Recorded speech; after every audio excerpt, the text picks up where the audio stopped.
इस वीडियो में हम जानने वाले हैं न्यू एजुकेशन पॉलिसी के बारे में जो इंडियन गवर्नमेंट ने दिया है और इसका क्या क्या इफेक्ट पड़ेगा सीजी वाले स्टूडेंट्स पे। ये सारी बातें हम इस वीडियो में करेंगे।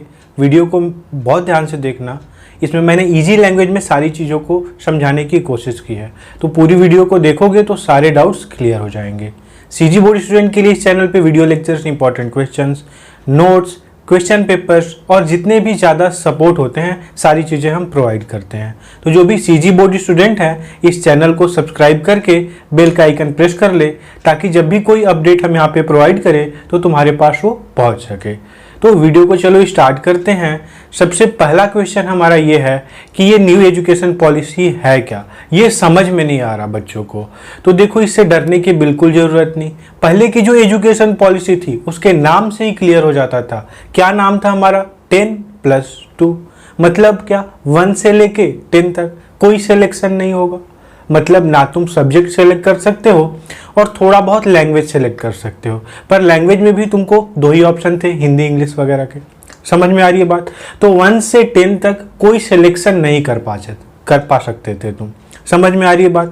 इसलिए 1 से 10 तक दिया गया था। 10 जब तुम पास आउट करते थे, 10 में बोर्ड एग्जाम देते थे, फिर 11th में एंट्री होती थी। 11th में तुम्हारा पहला सिलेक्शन मिलता था। तुमको साइंस लेना है या फिर आर्ट्स लेना है या फिर कॉमर्स लेना है, ये सिलेक्शन 11th में जाके करना पड़ता था। बात समझ में आ रही है? तो 10 तक कोई सिलेक्शन नहीं था, 11th में जाके हमको सिलेक्शन करना पड़ता था। फिर 10+2 हो जाता था, 12th हम कर लेते थे, फिर 12th के बाद हमको सिलेक्शन करना पड़ता था। बहुत सारी प्रॉब्लम भी थी इनमें, क्योंकि बच्चों को 12th तक जाते जाते एजुकेशन से इंटरेस्ट हट जाता था। बहुत सारे ऐसे बच्चे होते थे जिनका पढ़ाई में मन नहीं लगता, या तुम भी इस चीज़ों को फेस किए होगे कि ज़बरदस्ती का चीज़ें तुम पे थोपी जाती थी। ये बहुत ही पुरानी चीज़ें होती थी, इनमें टेक्नोलॉजी कहीं से भी नहीं होती थी। हमारा एजुकेशन सिस्टम 200 साल पहले की बातें बताता था। इस वजह से जिसमें टैलेंट होता भी था, इंटरेस्ट होता भी था, थोड़ा बहुत इंटरेस्ट और टैलेंट तो सभी में होता था। किसी एक चीज़ को लेके हर एक बच्चे में इंडिविजुअल इंटरेस्ट होता ही होता है और टैलेंट भी होता है किसी एक चीज़ को लेके। पर ये सारी चीज़ें 12th तक जाते जाते इंडियन एजुकेशन सिस्टम पुराना वाला ख़त्म कर देता था, क्योंकि सिलेक्शन का कहीं पे चांस ही नहीं था। तुम अपने मन से कुछ सिलेक्ट नहीं कर पाते थे। तो ये प्रॉब्लम थी जो साफ दिख रही थी और इसको फोकस में लाया गया। मोदी सरकार ने इसको फोकस में लाया। इसके लिए सबसे पहले मैं उनको बहुत बहुत थैंक यू बोलना चाहूँगा। मेरी मन से इच्छा थी कि एजुकेशन सिस्टम को चेंज किया जाए और ये देखते ही देखते कर दिया गया। तो ये बहुत ही अच्छी बात है। अब नया एजुकेशन सिस्टम को हम समझते हैं कि न्यू एजुकेशन सिस्टम क्या है और कैसे इसमें टैलेंट नहीं खत्म होगा, इसके बारे में समझते हैं। तो पहले वाले का क्या नाम था? 10+2। इस वाले का क्या नाम है? नाम तो थोड़ा लंबा है, 5+3+3+4। मतलब 4 पार्ट हो गए, 5, 3 और 4। इसका मतलब क्या कि 5 तक तो 0 से 5 ईयर तक तो तुमको कोई सिलेक्शन करने की छूट नहीं है। इसका मतलब क्या? जैसे ही बच्चा नर्सरी में जाएगा, नर्सरी, KG1, KG2, फिर 1 और 2, ये कुल 5 साल हुए ना, इसमें तुमको कोई सिलेक्शन करने की छूट नहीं दी जाएगी। इसमें तुमको रीजनल लैंग्वेज में तुमको चीज़ें पढ़ा दी जाएंगी, या जिस लैंग्वेज में तुम प्रेफर करते हो, जो पेरेंट्स है कि उनके बच्चे किस लैंग्वेज में पढ़ें, इसमें तुमको एजुकेशन दे दिया जाएगा। अब यहाँ पे 5 साल बीत गए हमारे, नर्सरी, KG1, KG2, 1 और 2। 2 के बाद मतलब 5 साल बीतने के बाद ही तुमको सिलेक्शन की आज़ादी दे दी जाएगी कि तुमको किस लैंग्वेज में पढ़ना है, अपने रीजनल लैंग्वेज में पढ़ना है या फिर किसी और लैंग्वेज में पढ़ना है। तो 5th से लेके 8th तक, मतलब क्या, ध्यान दो, 5 ये हो गया ना, 5 ईयर हो गए, तो 5th ईयर से लेके 8th ईयर तक जब बच्चा जाता है, तो जैसे क्या लिया था हमने, नर्सरी लिया था, KG1, KG2, 1 और 2। इस बात को ध्यान से समझना। मतलब कि जैसे ही बच्चा 3rd क्लास में एंटर करता है तो वो ये सेलेक्ट कर सकता है, उसके पेरेंट्स सेलेक्ट कर सकते हैं कि वो किस लैंग्वेज में पढ़ना प्रेफर करेगा, रीजनल में या उसको चेंज करेगा। तो लैंग्वेज चेंज हो गई। 3, 4 और 6, मतलब 3rd क्लास में, 4th क्लास में और 6th क्लास में उसको अपने बेसिस पे अपने लैंग्वेज में चीज़ें बताई जाएंगी। और वो सारी चीज़ें उसमें ह्यूमैनिटी के बारे में बताया जाएगा, ह्यूमैनिटी, इंसानियत के बारे में। ये बहुत ही ज़्यादा हम लैग कर रहे थे इंडियन एजुकेशन सिस्टम में, इसलिए करप्शन बढ़ रहा था, बहुत सारी चीज़ें बढ़ रही थी, अनएक्सपेक्टेड वे से बढ़ रही थी, इतना ग्रोथ हो रहा था।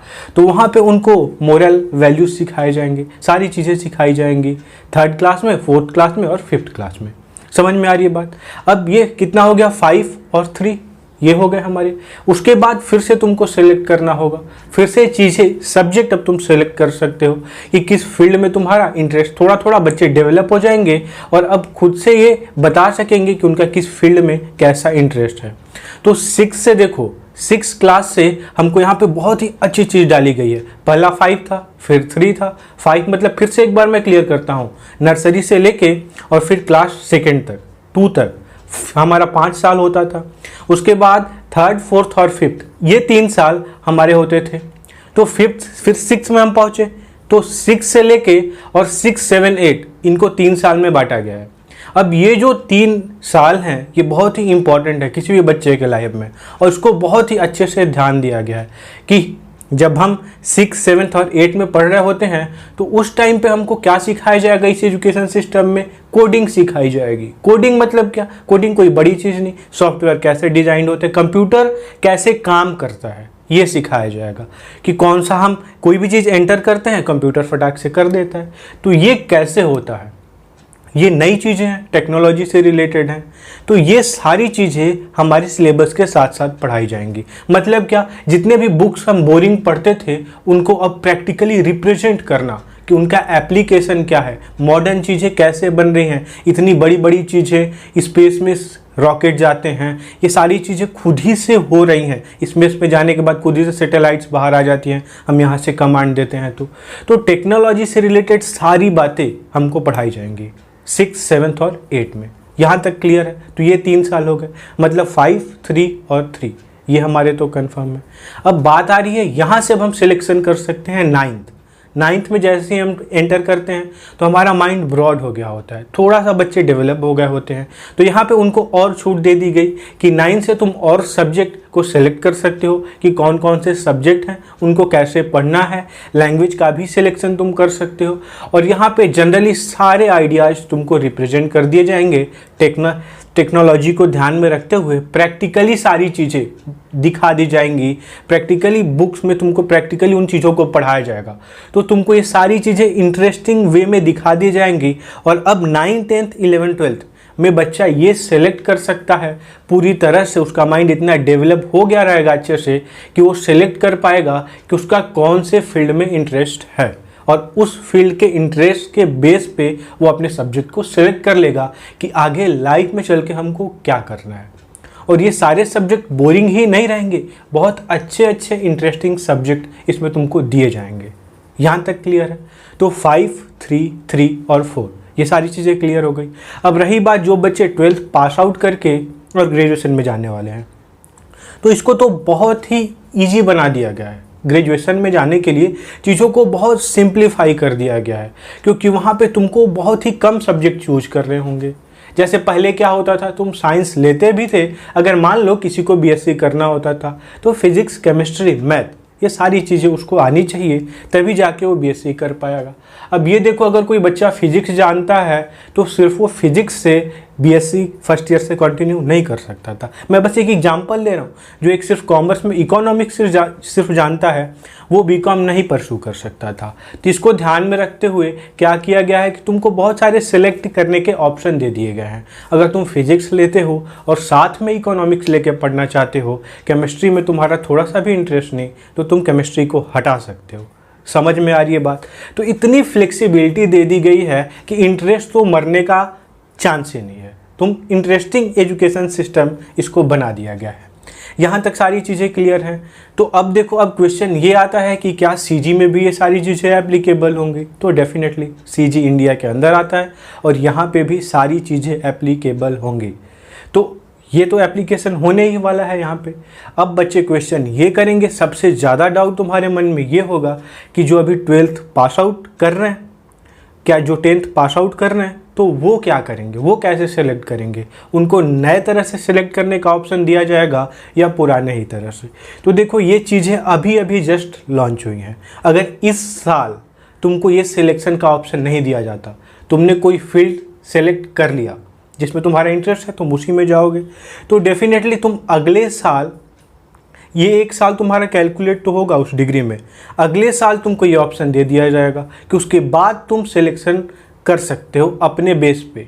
चीज़ें वही पढ़ते रहोगे, उसमें तुमको सब्जेक्ट चेंज करा दिया जाएगा। अगर इस साल नहीं हो पाया तो अभी हमको क्या करना है, जिस चीज़ में हमारा इंटरेस्ट है उसमें फॉर्म फिलअप कर देना है। गवर्नमेंट की सारी रिस्पॉन्सिबिलिटी है कि तुम्हारी पढ़ाई कैसे होगी, तुमको सब्जेक्ट कैसे देना है। बस तुमको अपने इंटरेस्ट के बेस पे कोई एक फील्ड सेलेक्ट कर लेना है, वहाँ पे सब्जेक्ट का चेंज तुम मैन्युअली कर सकते हो। ये तुम्हारे लिए बिल्कुल फ्री है, तुम बिल्कुल फ्री हो।